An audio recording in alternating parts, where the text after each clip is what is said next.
primarily negative. There aren't too many people out there, neither in Europe nor in Asia nor anywhere else, who are willing to stand up today and defend the idea of intervening in Iraq in the way that it occurred as a great idea. You know, in foreign policy, just like in most other areas of human endeavor, you find that success is usually crowned with more success. And if you do something that's successful, people will likely try to associate themselves with it. If you fail, or if you have something that does not look like a great success, people will try to distance themselves either by stealth or more openly. I suppose that's human behavior. But I'm not trying to excuse or explain anything here. I'm simply saying that I think it is important for Americans to understand how serious the perception problem has become around the world. America, unfortunately, and I speak to you as a representative of a country that defines itself as a close and strong ally of the United States, which we are, having lots of troops in Afghanistan, having lots of American troops in Germany. I really feel sorry for them. It's too bad. It's terrible. But you have to, you can't close your eyes. You have to accept the fact that there is a great deal of resentment and rejection out there.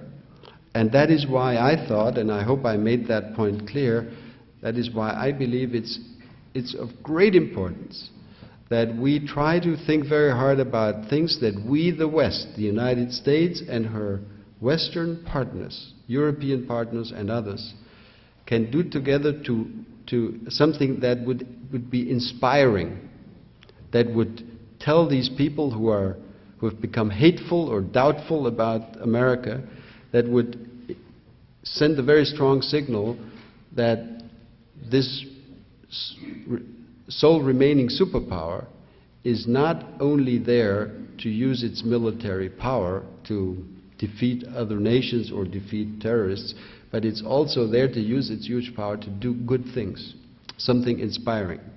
Let me tell you one thing that I believe would be enormously helpful to provide an inspiring moment. If we could develop an approach that would recreate a dynamic Arab-Israeli peace process, you could inspire a large number of people. I am not suggesting to you that by solving or working on the Arab-Israeli peace process you would make all the terrorists go away. The world, unfortunately, is more complicated than that. But you could present yourself as a huge power that does things that others can't do. And Europeans would applaud you for doing it, because we Europeans know that we are too small, too insignificant to bring the Israelis and the Palestinians into a process that would lead to a final settlement, which I think was almost reached at the end of the Clinton administration. Unfortunately, not quite.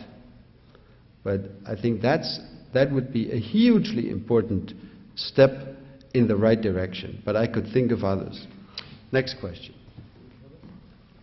You tell me when we have to stop. We'll take a few more in the back. You just spoke about the Israeli-Palestinian problem. You said that Europe was too small, but Europe is a huge economic power, certainly a large power in relationship to the Middle East as far as trade is concerned, as far as doing business is concerned. What hope do you think Germany and Europe can be in producing a Middle East peace plan? Well, thank you for that question. I think there are a number of things that we as Europeans can do, and again, I believe that whatever we do, we should do it together with the United States. We should have one strategy. One thing that Europeans can do, and one thing that the European Union is prepared to do, once the idea of a two-state solution is implemented, where you would have a Palestinian state, everybody knows that that Palestinian state would be extremely poor, would be in need of a lot of financial help to overcome the problems of the lack of infrastructure, lack of employment, etc., over an extended period of time. The European Union is prepared not to pay all the bills, but to play a very significant share of the financial effort that would be needed in order to stabilize a two-state solution. That's one aspect. The second aspect would be that there is a lot of thinking going on in Washington, in Berlin, in Brussels, and elsewhere about the question, let's assume Israel and the Palestinians can agree on something. Let's assume that. What would be needed to make sure that whatever solution would be agreed would be stable and could not be unrailed by some terrorist movement?